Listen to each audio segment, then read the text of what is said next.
we're doing at Danish ArtCast Center is basic research on CRISPR, which is very much different from what most of you guys are doing. You guys are using this as a tool. We're not using it as a tool. We're just studying it for the sake of studying it. And at the ArtCast Center, we've been researching CRISPR since the late 90s, so almost 20 years. And we're mostly looking at class 1 systems at the ArtCast Center at Copenhagen University, not class 2 systems which are used for genome editing. So I'm just going to give a very quick introduction in terms of what class 1 systems are by first starting with the class 2 systems that you guys know and love. So basically, is this later? Oh, all right. Yeah, I don't have a... Great, yeah. All right, so at the moment, these are the ones that are being used for genome editing, right? And obviously, I mean, there's an amazing diversity in the types of type 2 systems that are available. Only a few of them are being used for genome editing at the moment. Apart from the type 2 systems, we have type 5 systems. In type 5 systems, they have the PAM on the other end, and they don't have as elaborate a guide RNA, and they do these staggered ends or sticky ends, so that might give a different DNA editing profile. There's obviously a lot of potential in using these for gene editing as well. And then we have type 6 systems, and type 6 systems, they cleave RNA. So it's a bit like RNAi systems, cellular RNAi systems in eukaryotes, where you have the argonauts and different proteins like that cleave RNA based on complementarity of the guide RNA. So that's the class 2 systems that you all know. The common feature for class 2 systems is that you have a single protein which is carrying out all these different functions. And so it's very easy to put into a cell and do gene editing, as you guys obviously know more than I do. What we've been working with at the ArtCast Center is basically class 1 systems. And so what's neat about class 1 systems is that you have multiple protein subunits. So this dark line here, this is the CRISPR RNA, which is spanning throughout the whole protein complex. This is a multiple protein subunit complex, which does more or less the same thing as your Cas9 protein, plus a lot of extra stuff. Because you have so many more protein subunits, you have a lot of bells and whistles. You can do a lot of extra stuff with these class 1 systems that you can't do with class 2 systems. And so one example of that is like for type 1 systems, they have this extra protein called Cas3, which is a helicase. And so this is something that was shown all the way back in 2011 by Berge's lab from Vilnius, that you have this giant multi-subunit recognition complex which recognizes the complementary DNA, and then it recruits Cas3, which was this additional protein, which then unaligns the DNA and processively cleaves the whole chromosome of the incoming virus or plasmid. So if you were to use class 1 systems or type 1 systems for gene editing, you would end up digesting the whole chromosome, at least if you did not disable this functionality. So that's how type 1 systems are different than our type 2 systems that we talked about earlier. We also have type 3 systems, which are also a bit different, and which do RNA target cleaving. So just like type 6 systems, these type 3 systems, they primarily cleave RNA, but they can do a lot of other stuff as well, because there are so many bells and whistles in these systems. And that's basically what I'm going to talk about. So first of all, this is the most recent classification of all CRISPR-Cas systems that exist.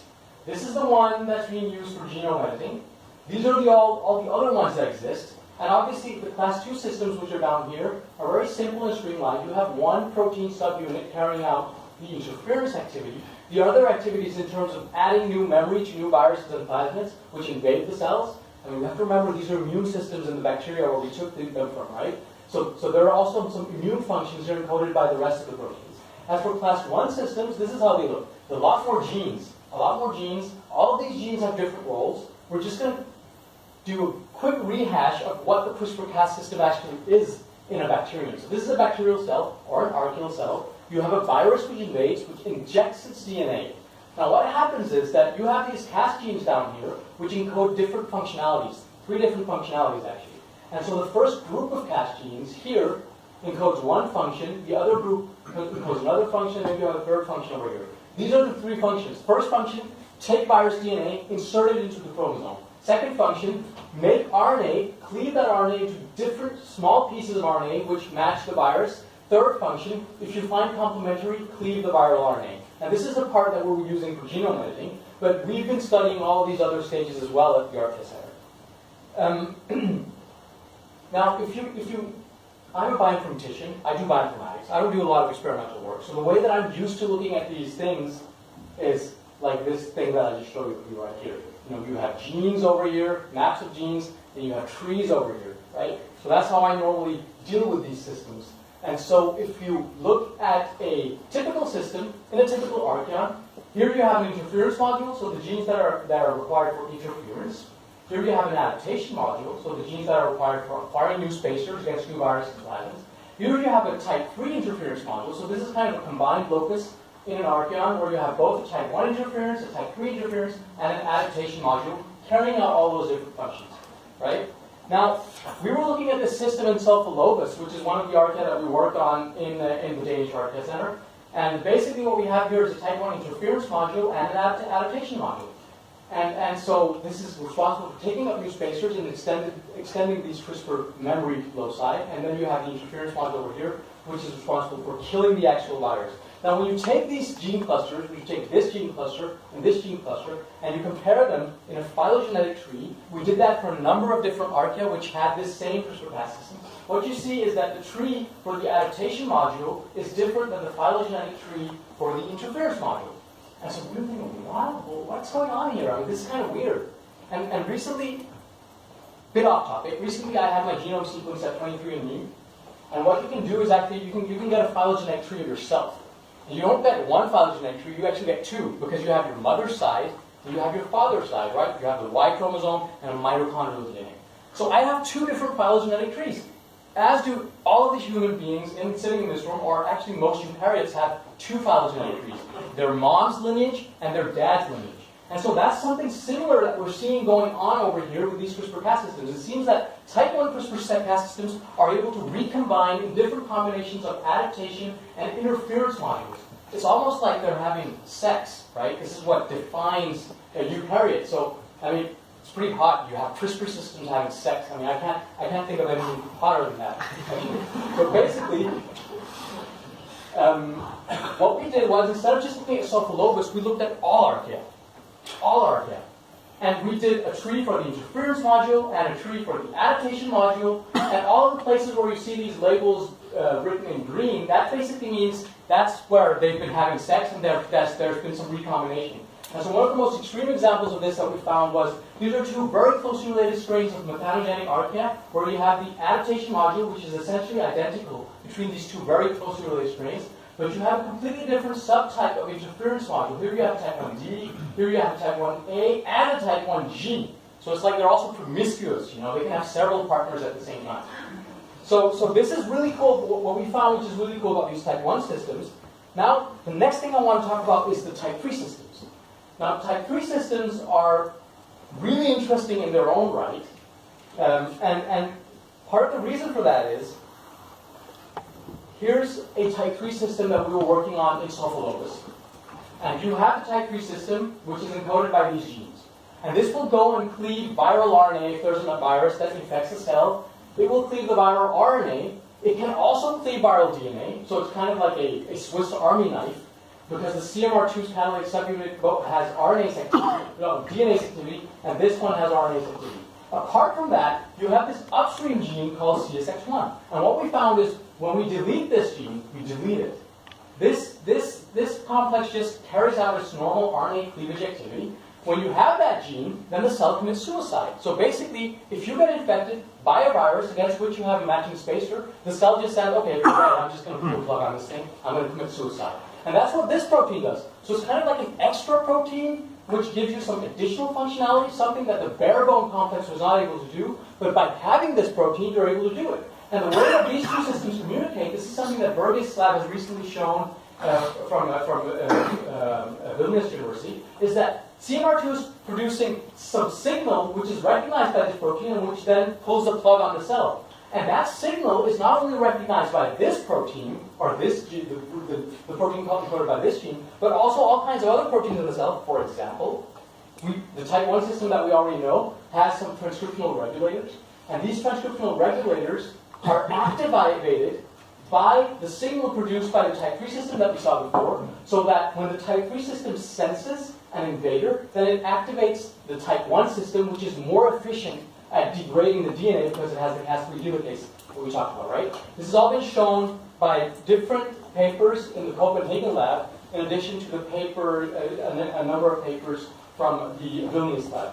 And so CSX1, which was this gene over here, is not the only accessory gene that we see associated with type 3 systems. We see all kinds of genes.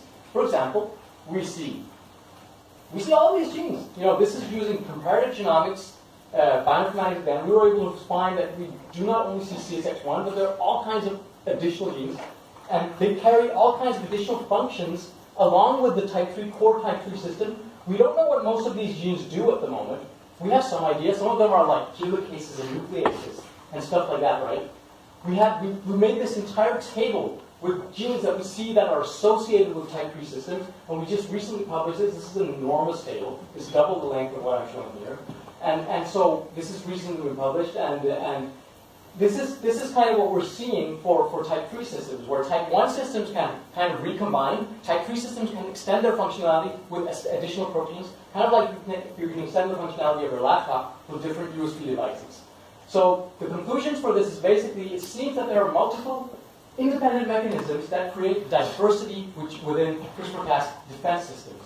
And why do we have these mechanisms? Well, it's not really clear, but what I think is that a lot of the phages and viruses that infect these cells are really diverse. And to keep up with these really diverse viruses infecting, you also have to have a very diverse, dynamic CRISPR-Cas system. And so that's basically how that works. And that's why we see all these mechanisms for generating diversity. And lastly, I'd like to obviously thank Roger, Xu, and Xin, who are all part of the Danish Heart Test Center, and who have done a lot of the research that I've shown you today. Thank you very much.